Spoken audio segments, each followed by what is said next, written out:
A new report's found that CEO pay is once again skyrocketing while companies are slashing the median pay for the people who are getting the job done, the workers. I love this fact that Bernie Sanders seemed to be the only person that had enough sense to say, wait a second. There needs to be some cost for a CEO getting 500 or 600 times the amount of money that the worker's getting. The worker is the person that's making the CEO look good. The worker is delivering, and the CEO is getting paid 500 times what the worker's being paid. Pick it up. Yeah, this new study found that over the last year, just the last year, CEO pay has gone up 11%. Worker pay has declined by 9%. So there is now an even, a 20-point larger gap than there was before. So CEOs, not only are the companies making more money than ever, they have fully recovered from the pandemic numbers, but workers are making less on average. This number says 251 times. 250. This is the median number. Yeah. Understand, that's the median number. That's not, with the typical CEO getting paid 500 times, but the median, just the median level alone is 250 times. And so how do you solve it? What's the solution there? And the solution is to say, okay, if we've got a company, and this is Bernie's solution, it's at least the beginning. If a CEO is making 50 times what a worker is making, there's got to be some tax now the problem I have with that is that doesn't really help the worker. You follow me? The tax, that's where this all goes astray. The government collecting tax money still doesn't help that worker. There's got to be something more direct where the government's not making that money, but the worker is benefiting. And to say, well, we know this, some people have already tried it. You've got places where they've already tried this. It doesn't do anything for the worker. All it does is makes more tax money for that entity, right? Right. The cities that have done this or the states that have done this say, hey, well, look, we are bringing in more revenue. And the workers at these companies say, well, okay, wonderful for you. What about me? Like you said you were going to help me, and I have nothing. My life has not changed.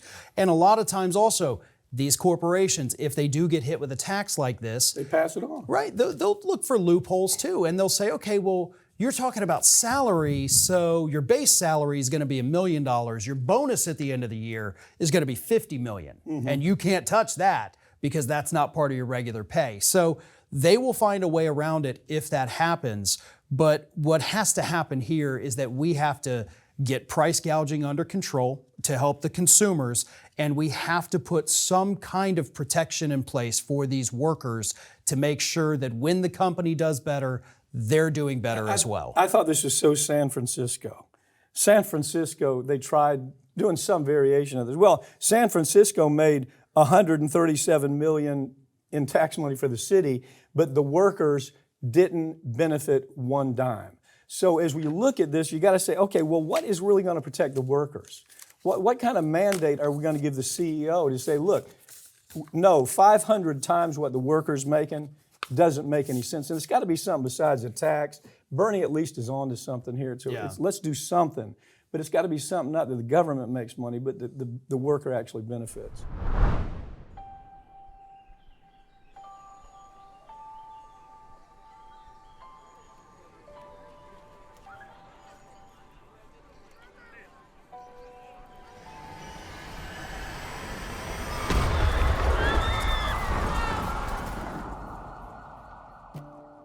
That it had helped dirty money flow through its branches around the world, including at least 800... Plaintiffs allege that the defendants provided money and medical goods to terrorist groups Hezbollah and Jaish al-Mahdi.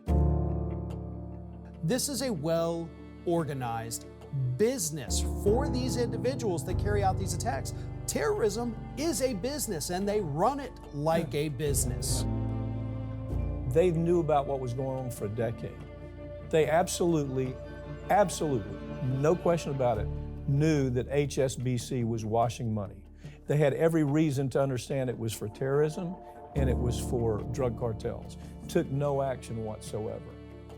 These banks are involved. Their accounts are connected, and they're using them to mask the transactions. The more complicated they can make the transactions, the more distance they can put between the bad guys and a seemingly legitimate purpose of these funds. They pay $1.9 billion, which is a drop in the bucket compared to what they've made, and nobody goes to prison. These CEOs, these bankers that made this decision, they're safe at home. They know what they've done. It's resulted in the death of Americans, contractors and soldiers, not just hundreds, but thousands. And we look the other way because they don't look like criminals. The die is cast. The people that are responsible are on Wall Street. And they don't look like criminals. It's almost a suspension of disbelief. Sometimes I'll have people call me and say, is this real? Do they really get away with this? Yeah, they do.